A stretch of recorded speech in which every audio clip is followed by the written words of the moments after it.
YCP నేత భూమన కరుణాకర్ రెడ్డి మాట్లాడుతున్నారు. ఇప్పుడు అలా చూద్దాం. నిరంతరం హోమం జరుగుతుంది, నిరంతరం అన్నదానము జరుగుతుంది.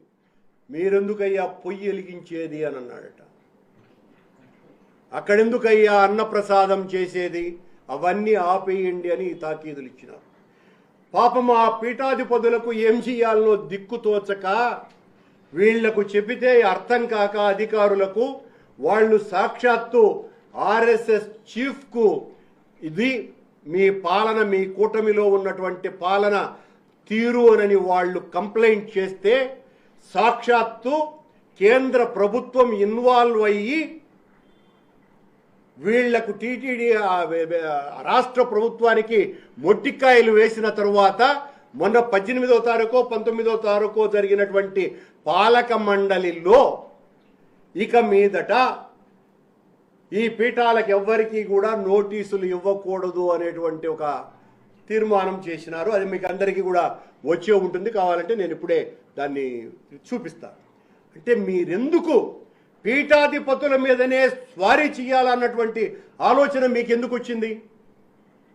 ఆడ పువ్వులు వెలిగించేది ఏంటి, అక్కడ అన్నదానాలు చేయటం ఏంటి అన్నటువంటిది మీకెంత అహంభావం అయితే పీఠాధిపతుల జోలికి వెళతారు మీరు? ఈ దేశ ఆర్ష సంస్కృతిని కాపాడుతున్నటువంటి, ఈ దేశంలో సనాతన ధర్మాన్ని ఆచారాలను కాపాడటం కోసమని ఆనాడున్నటువంటి అనేక వైదిక ద్వేష మతాలనన్నింటినీ కూడా ధిక్కరించి ఆక్షేపించి అధిరోహించినటువంటి ఈ పీఠాలకు మీరు చేస్తున్నటువంటి సేవ ఇదేనా? మీకు కేంద్ర ప్రభుత్వం మొట్టికాయలు వేస్తే తప్ప మీకు అర్థం కాలేదా? ఇంత అహంకారంతో వెంకటేశ్వర స్వామి ఆలయంలో అధికారులు పనిచేస్తున్నారు అన్నటువంటి విషయాన్ని సభ్య సమాజానికి తెలియజేస్తున్నటువంటి విషయాన్ని గుర్తు చేస్తూ మరొక ముఖ్యమైనటువంటి విషయం,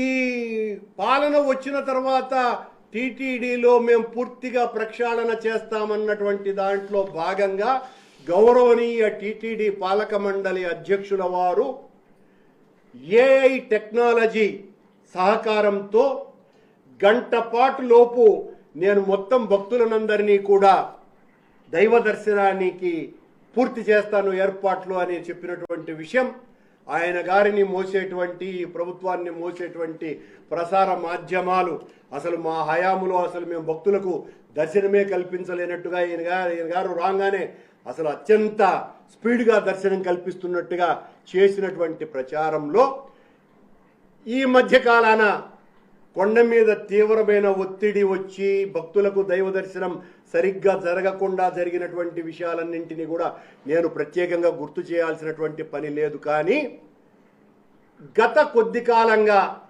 వారం 10 రోజులుగా వారి ఆజ్ఞానుసారము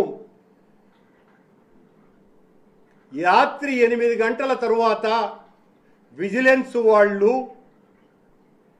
ఎంబీసీ క్వార్టర్స్ దగ్గరను, వరాహస్వామి ఆలయం దగ్గర, అలాగే మరొక 2 చోట్ల కళ్యాణకట్ట దగ్గర నుంచి వచ్చేటువంటి దారి, ఇలా 4 చోట్ల తాళ్లు వేసేసి చిన్న మైకులలో దర్శనానికి మీరు ఎవరు ఇప్పుడు వెళ్ళకూడదు, మీరు పొద్దున్నే రండి అని క్యూ లైన్లలో భక్తులకు ప్రవేశం లేకుండా చేస్తున్నారు. అంటే క్యూ లైన్లలో అప్పటి వరకు అంటే ఆ 2 ఏమంటారు వాటిని క్యూ కాంప్లెక్స్లో ఉన్నంత వరకే ఉంచినట్టుగా ఉంచి వాళ్ళకు తొందరగా దర్శనం కల్పించేసినాము అని ప్రచారం చేయటానికి భక్తులందరినీ కూడా మీ అవస్థలు మీరు పడండి అని చెప్తున్నారు. ఇది జరుగుతున్నటువంటి తతంగం. ఇదేమి నేను ఇది కూడా నేను చేస్తున్న ఆరోపణ కాదు. ఇలా చేస్తున్నారు అంటే మీరు స్వామివారికి శీఘ్ర దర్శనం కల్పించేవాళ్ళ, అంటే భక్తుల్ని దబాయించి దైవ దర్శనానికి వాళ్ళకు అనుమతి లేకుండా అసలు లోపలికి వెళితే ఎంతసేపు అయినా కూడా నిలబడి కూర్చొనో వెంకటేశ్వర నామ జపం చేస్తూ స్వామివారి దర్శనం కోసమని ఎంత కష్టమైనా పడి మేము ఆ వెంకటేశ్వర స్వామిని లిప్తపాటు దర్శనం చేసుకుంటాము అని వాళ్ళు క్యూ లైన్లలోకి రావడానికి సిద్ధపడితే వాళ్లను ఆటంకపరచడం ఏంటండి? ఈ రకంగా జరుగుతున్నది అన్నటువంటి విషయాన్ని కూడా మీ అందరి ద్వారా సభ్య సమాజానికి తెలియజేస్తున్నా. అలాగే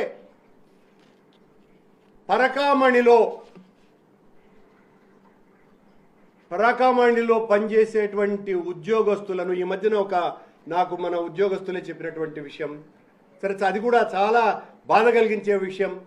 మూలశంకతో బాధపడుతున్నటువంటి ఒక ఉద్యోగిని, అది కూడా ఏకవస్త్రగా ఉండేటువంటి ఉద్యోగులు, జనరల్గా లోపలికి పోయిన వాళ్ళందరూ కూడా ఏకవస్త్రలే. ఈ ఏకవస్త్ర ఉద్యోగిని మూలశంకతో బాధపడుతున్నటువంటి ఉద్యోగి ఆసనంలోకి చెప్పడానికి కూడా సిగ్గు. ఇది ఆసనంలో ఏమున్నదో చూపించు అని కెలికి, తద్వారా అక్కడ రక్తస్రావం కూడా జరిగిందంటే ఎంత చెప్పుకోవడానికి కూడా అసహ్యంగా ఉండేటువంటి చేష్టలు అక్కడ జరుగుతున్నాయి అని ఆ ఉద్యోగస్తులు చెబుతూ ఉంటే ఎంత బాధాకరంగా ఉన్నదో ఒకసారి ఊహించుకోండి. ఇన్ని రకాలుగా చేస్తూ మళ్ళీ మేము వచ్చాక విఐపి బ్రేక్ దర్శనాలను సులభతరం చేశామని రోజుకు 7,500 మందికి విఐపి భక్తులకు ఊడిగం చేస్తున్నారు. ఇది టీటీడీలో జరుగుతున్నటువంటి, అవన్నీ తర్వాత మాట్లాడచ్చును. మొదట 2 విషయాలు ఎంత ప్రమాదకరమైనటువంటివో మన ఆర్ష సంస్కృతికి, వేద విజ్ఞానానికి. వేదం మనకు అర్థం కాకపోవచ్చు, ఆ శ్రవణానందకరమైనటువంటి ఆ గాత్రం, ఆ గానం మనల్ని పునీతులను చేస్తున్నది, స్వామివారి గోడలను ప్రభావితం చేస్తున్నది, ప్రకాశింపచేస్తున్నది, తద్వారా భక్తులనందరినీ కూడా ఆకర్షింపచేస్తున్నది అన్నది నేను చెప్పేటువంటి మాట కాదని ఆచార్య పురుషులు, దివ్య పురుషులు, పీఠాధిపతులు, మఠాధిపతులు వీళ్ళందరూ చెప్పినటువంటి విషయాలను గుర్తు చేసుకోవలసిందిగా, ఆ స్వాముల వారికి అందరికీ కూడా హిందూ ధర్మ పరిరక్షణకు మేమందరము కూడా నడుం బిగించామని చెప్పేటువంటి పెద్దలందరూ కూడా స్వామివారి ఆలయంలో జరగవలసినటువంటి విషయాలు సక్రమంగా జరగకుండా సాక్షాత్తు వేద పఠనానికే పడుతున్నటువంటి గోసను వినవలసిందిగా సవినయంగా కోరుతున్నాను.